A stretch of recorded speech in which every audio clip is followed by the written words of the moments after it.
Yeah, I'm pretty sure this is it. You ever have a moment where you realize your childhood is officially over? Well, that moment has officially hit me and many other people that grew up watching the NFL in the 2010s. Aaron Rodgers, the last man standing of quarterbacks that we grew up watching, announced that he'll be retiring after the 2025 season. And with that, the curtain of the generation of football that shaped us has officially closed. So I feel like it's my job to shine some light on the generation that we grew up watching one final time. Now that you got the play call, it's time to go execute because it's 4th and 1 and we're always going for it.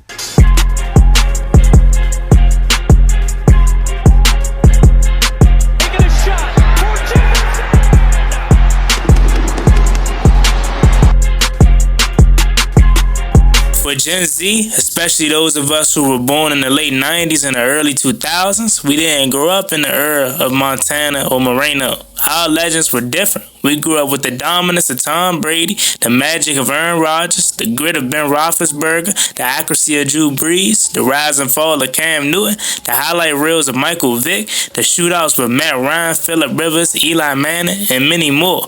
That was our era right there, and I love football dearly. To this day, I still watch every single Sunday. But football was so magical back during those times, it's hard to put in words. You just had to be there. The NFL felt so magical in the 2010s. It felt like a dream every single Sunday. From the dances to the hard hits to the trash talk to the presentation to the commentary team. Every single season, you used to look forward to October because you knew the players and coaches were going to be so swagged out with the breast cancer awareness accessories, man. It was so fire looking at that pink. And growing up as a Washington Redskins fan, seeing RG3 rock the pink during breast cancer awareness month, it was nothing like it. You just felt the aura from miles away. We watched these guys every Sunday. They weren't just players, they were the backdrop to our weekends. Backyard football games where someone would say, just throw it up, I'm a OBJ it, is different. OBJ started a whole wave. Everybody wanted to go to school the next day wearing his haircut. Madden covers and games were so much better than today. It brings back nostalgia every time I think about it. The primetime intros is so fire,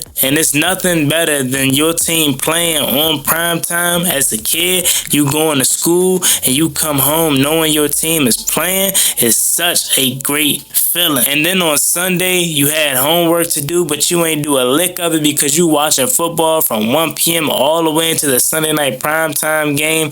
I swear I miss those days so much. And it's like the guys that we grew up watching are just gone and retired. Some gone to the broadcast booth, some are gone off to business adventures, and others are gone off to be dads. It's like a story that you don't want to end, but you sadly know is coming to an end. Especially with Aaron Rodgers hanging it up after this season, it just breaks my heart. Let's really think about it. Tom Brady, the greatest of all time, hung it up after 23 seasons, 7 rings, a ridiculous amount of memories. Drew Brees retired in 2021. Matt Ryan gone. Eli Manning done. Big Ben gone. Phillip Rivers coaching high school now. Cam Newton out of the league. And Joe Flacco's still here, but right now he's just Don't get me wrong, Flacco's still Kahoot, but he's not once the face that we all grew up watching with the Baltimore Ravens. And now, Aaron Rodgers, 4-time MVP, Super Bowl champ, the face of precision and poise, is about to walk off into the sunset as well.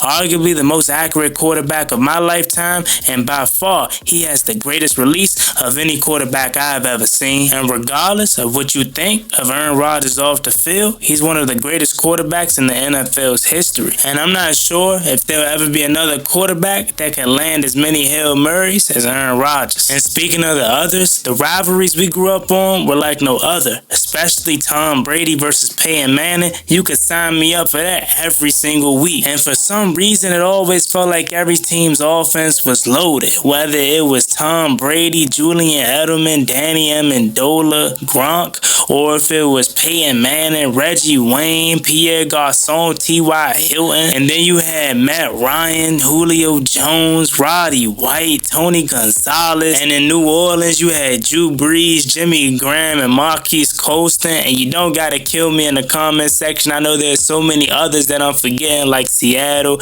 and Detroit, Megatron, Matthew Stafford. Like, I know it's so many guys, but we'll sit here all day if I named everybody that I remember. And right now, as I'm recording this video, I just randomly thought about Vikings quarterback Christian Ponder. This new generation don't know nothing about him. And now, we're the adults. We're watching a whole new generation take over. From Patrick Mahomes, Joe Burrow, Lamar Jackson, Jayden Daniels, Caleb Williams, Drake May, Josh Allen, Justin Herbert, and Jalen Hurts. And I love watching those guys compete every Sunday. We're in a whole new generation. It's nothing like the game we grew up on as kids. And I know I sound like an old head, but I'm still in my early 20s. However, we're officially entering that remember when phase of our football fandom. And that sounds so crazy. Remember when Aaron Rodgers threw that Hail Mary in Detroit?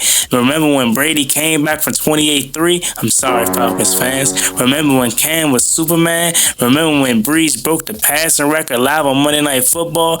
All those memories gonna be forever engraved in our football brains. Now it's time to embrace the new era. We enjoy the next wave, but we'll never forget what made us fall in love with the game in the first place. Because while the game keeps evolving and players come and go, the golden era we grew up on is lasting forever. I must say, you did a dang good job executing that play, but line it back up, because over here, it's always 4th and 1, and we're always going for it.